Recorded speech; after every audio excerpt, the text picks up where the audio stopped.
Kasi kung titingnan nyo po, meron po tayong nakitang balita. Kahapon pa ito mga yan.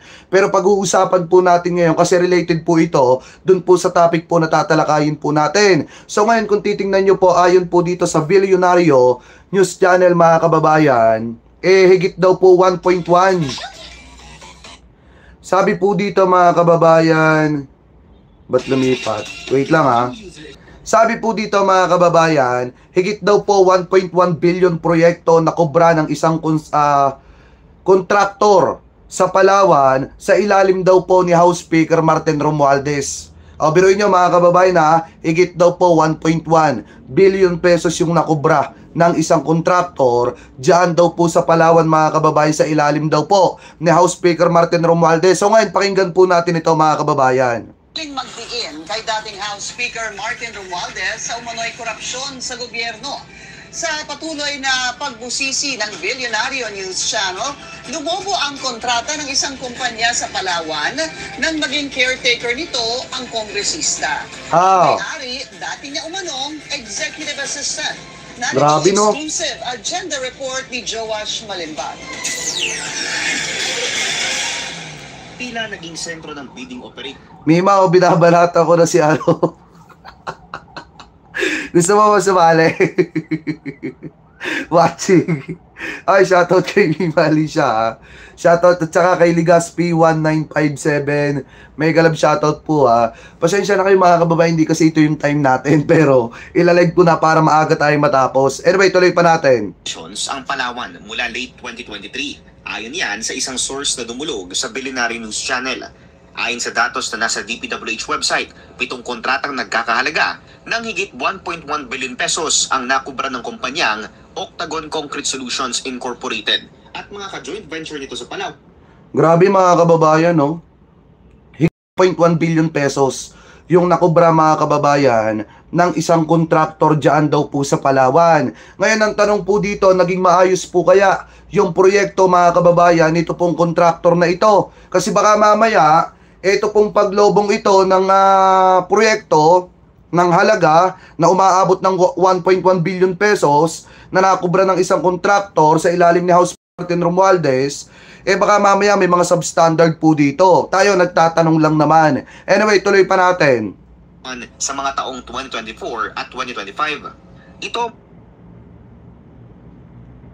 mga kaparehong taon kung kailan itinalaga si former House Speaker Martin Romualdez bilang caretaker ng Palawan 1st and 3rd Districts. Grabe no? Matapos pumanaw ni na Congressman Edward Rodor at Edgardo Salvame. Ka-joint venture ng Octagon sa mga proyekto ang ilan pang kontrobersyal na mga kumpanya tulad ng Wawaw Builders at Mac Builders na dati na rin na blacklist dahil sa mga delayed na proyekto. Ayon sa DPWH documents na nakuha ng BNC, si Milton Ngu ang nakalagay na Authorized Managing Officer ng Octagon ngayong 2025. Siya ang kapatid ng businessman at dating government envoy na si Maynard Ngu. Na ring nadawit sa flood control scandal bilang bagman umano ni Senator Cheese Escudero. Maynard Ngu and I are close friends and we go years back. He is also a close friend and campaign contributor of Senator Cheese Escudero. Maynard Ngu asked me to submit a list of projects. I personally submitted a list of projects to Maynard Ngu. Deliveries of cash were personally made to me, by me, to Maynard Ngu at his office in Manila. Pero base sa iba pang dokumentong nakuha ng Billionario News Channel, hindi lamang si Ngu ang may mataas na posisyon sa Octagon. Natuklasan kasi ng aming team na major shareholder ng Greenergy Holdings Incorporated ang nasabing kumpanya. Sa isang 2024 Securities and Exchange Commission filing ng Greenergy, isang Norman Vincent Bungubong ang nakapirma bilang Chairman at Chief Executive Officer o CEO ng Octagon. Ayon sa source ng Billionario News Channel, minsan na naging Executive Assistant ni Romualdez si Bungubong nang i-appoint niya ito noong 2022. Ayon sa datos ng DPWH, una nang nakakuha ng mga kontrata ang Octagon sa Palawan noong 2017 at 2018, pero nasundan lamang ito noong 2024 na. Dumulog kami sa opisina ni former Speaker Romualdez. Anila, hindi raw parte ng staff ng kongresista si Bungubong. Wala rin daw itong koneksyon kay Romualdez. Para sa agenda, Joash Malimban, Billionario News. Pero mga kababayan sa akin kasi, ang pananaw ko kasi dito, hindi sa binabanata natin si House Speaker Martin Romualdez.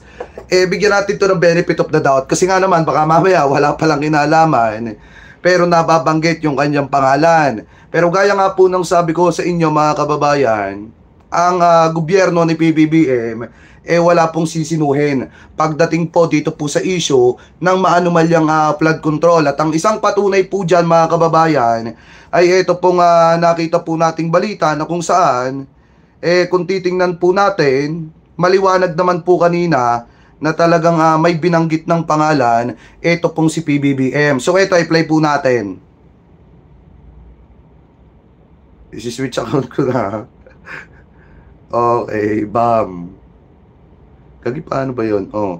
Gandang araw po sa inyo lahat. Kagaya na... Ito, dito nyo makikita talaga na ang presidente po natin, wala pong sinisino mga kababayan. At wala po talagang pinapanigan. Kasi sinasabi ng mga DD-shit, si Romualdez nga, hindi maidawit-dawit dyan kasi dawit din ang presidente dyan. So ngayon, ang isang patunay mga kababayan, na ang presidente po natin ay walang kinalaman at hindi po sangkot dyan sa maanumang control, taliwas sa sinasabi nitong si Saldico, ito pong ginawang ito ni PBBM mga kababayan. Ito, pakinggan po natin. Aking nasabi nung nakaraang report ko ay patuloy ang pagre-report ko sa taong bayan tungkol sa mga kaso at saka sa mga impormasyon na nakukuha natin tungkol sa mga flood control project na hindi maganda. At kaya ngayon ay nais kong ipalaman sa ating mga kababayan na ang ICI at saka ang DPWH ay lahat ng nakuha nila na impormasyon ay ire-refer, ibibigay na sa ombudsman para imbestigahan ng ombudsman. Ay tungkol sa mga impormasyon ng dating Speaker Martin Romualdez at saka ni Saldico. Pag nakita lahat ng ebidensya, baka mag-file ng kaso ng plunder o anti-graft o indirect bribery. Malakas naman ang loot. Kita nyo mga kababayan ano yung sabi ni Presidente dito? Isinusumiti na sa ombudsman mga kababayan yung mga ebidensya. Di umano na kung saan mga kababayan ay nalilink itong si House Speaker Martin Romualdez at saka po itong si Saldico. Ngayon, kung mapapatunayan naman talaga mga kababayan na ito pong si House Speaker Martin Romualdez wala talagang kinalaman o walang kasalanan, maabsuelto po siya. Pero kung mapapatunayan naman mga kababayan na sangkot itong si House Speaker Martin Romualdez mga kababayan, at ito pong dito po sa ginawa nila ni Saldico, di umano talagang makakasuhan po ng plunder at graft mga kababayan, ito pong si former House Speaker Martin Romualdez. So ito yung isang patunay na ang gobyerno ni PBBM wala po talagang sinisino. Ano po, kahit pasabihin na kamag-anak, pinsan, kapatid, basta nasangkot yan, dapat po yung magbayad. Ano po, ngayon ituloy pa natin Na yung ombudsman, ang ginagawa lamang ay sumusunod sa ebidensya. At kung saan tayo dinadala ng ebidensya, doon pupunta ang ating investigasyon. Patay! Maraming salamat po. Magandang araw po sa inyo lahat. Grabe, alam nyo mga kababayan, may mga nasasaktan dito Kasi may mga masasaktan dito.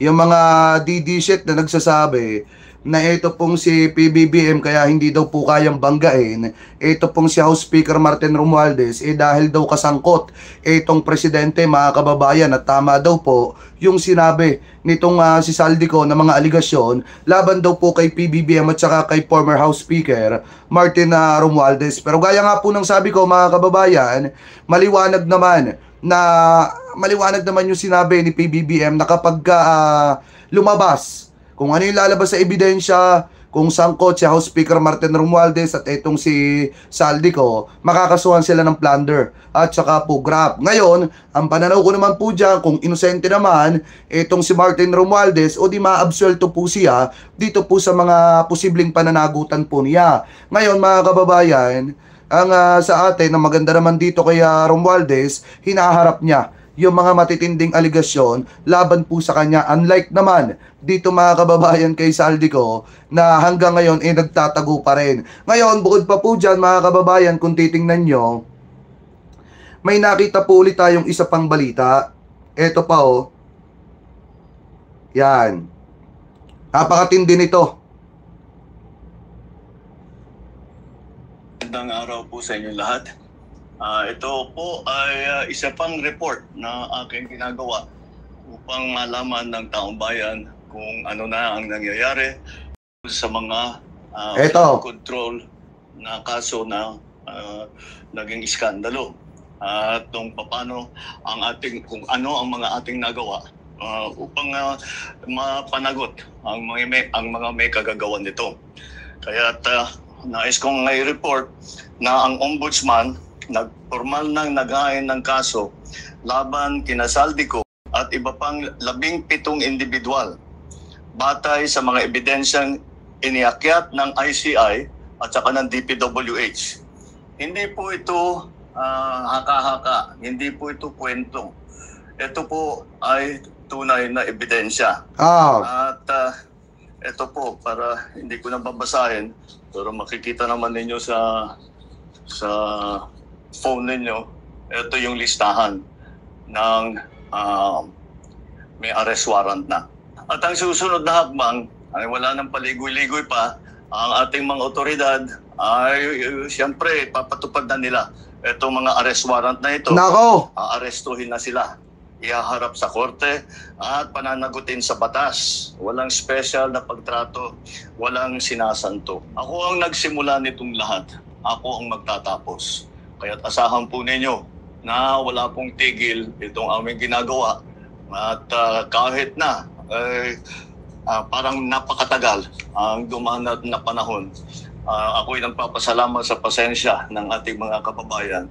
Ngunit nagbunga na ng resulta ang mga pasensya ninyo. Maraming salamat po. Magandang araw po sa inyo. Grabe mga kababayan, no? Yung sinabi ni Presidente, may diin yun. Diba? Biruin nyo, si Saldico, tawag dito, pagka nagkaroon na ng arrest warrant yung mga yan, actually may mga arrest warrant na nga daw, at kapag lumabas na yon, kailangang ipatupad. Arestuhin na yung mga yan at dalhin po, iharap po sa hukuman para mapapanagot na. Kasi bukod po kay Saldico, meron pa daw pong 17 na iba pa mga kababayan na talagang posible pong maaresto bago po magpasko. Ito nga po yung sinasabi ng ating mahal na Pangulo na siguro bago dumating yung Pasko, meron talagang mga sangkot, meron talagang mga sangkot mga kababayan sa maanumalyang flood control na talagang magpapasko sa loob ng bilangguan. Ganyan po katindi ang ating mahal na Pangulo mga kababayan. Talagang maliwanag na sinabi po niya na siya po ang nagsimula nito at siya rin po mga kababayan ang tatapos po nito. So hindi niya po ito iaasa sa iba, kung hindi tatapusin niya ito bago siya bumaba sa kanyang termino bilang presidente, bago matapos yung kanyang term. Lahat ng mga sangkot sa maanumalyang flood control, lahat po yan ay mapapapanagot mga kababayan at titiyakin ng ating mahal na Pangulo na talagang magbabayad. Ika nga mga kababayan, at talagang may magiging resulta itong ginagawang pagsusumikap ng administrasyon ni PBBM na mapapanagot ito po mga sangkot na ito sa maanumalyang flood control. So kayo, mga kababayan, kung kayo po ang tatanungin, ano po masasabi ninyo hinggil po dito sa naging statement na ito ng ating mahal na Pangulo, na kung saan mga kababayan, di umano, meron daw mga mahuhuli na o iaharap o maaaresto na mga kababayan, ng mga sangkot sa maanumalyang flood control. At ang pinakauna dyan ay walang iba kung hindi ito pong si Saldico. So ngayon, kung titingnan nyo mga kababayan, ito yung pangalan, no? Ayan, no? Yung mga pangalan na nakalagay dito, si Saldico, si Gerald, kasama din si Gerald Pacanan mga kababayan, si Jenny Ryan Alurin, Altea, si Robin De Los Santos, Junior, Dominic Gregorio, si Juliet Kabungan Calvo, si Dennis Pelo Abagon, ayan, and then yung iba pa mga kababayan kasama dito, sina Engineer Noel Yapcao, Anthony, yan, andyan dyan, sina Cesar, Buenaventura, kasama din mga kababayan si Aderma, Angeli D. Alcazar. So ngayon, ang hinahanap ko dito, yung mga senator na nabanggit din. 'Di ba? Kung iisipin po natin, sana bukod mga kababayan kinasaldi ko, sana maimbestigahan din yung mga senator na mga nabanggit mga kababayan, katulad nung nina Jinggoy Estrada, katulad nina Senator Joel Villanueva na di umano talagang related mga kababayan o na-relate sa issue ng maanumalyang flood control at mga insertion. So sana maisama rin yung mga yan nang sa ganon mga kababayan di umano mapapanagot po yung mga yan at nang makita ng taong bayan na talagang may nananagot at may nagbabayad dito po sa pangungulimbat at pagnanakaw ng pera ng mamamayang Pilipino. So ituloy pa natin mga kababayan, ito pong ating usapin na ito dito po sa isang topic na nakita po natin na kung saan mga kababayan, ito po ay patungkol sa saan ba yon?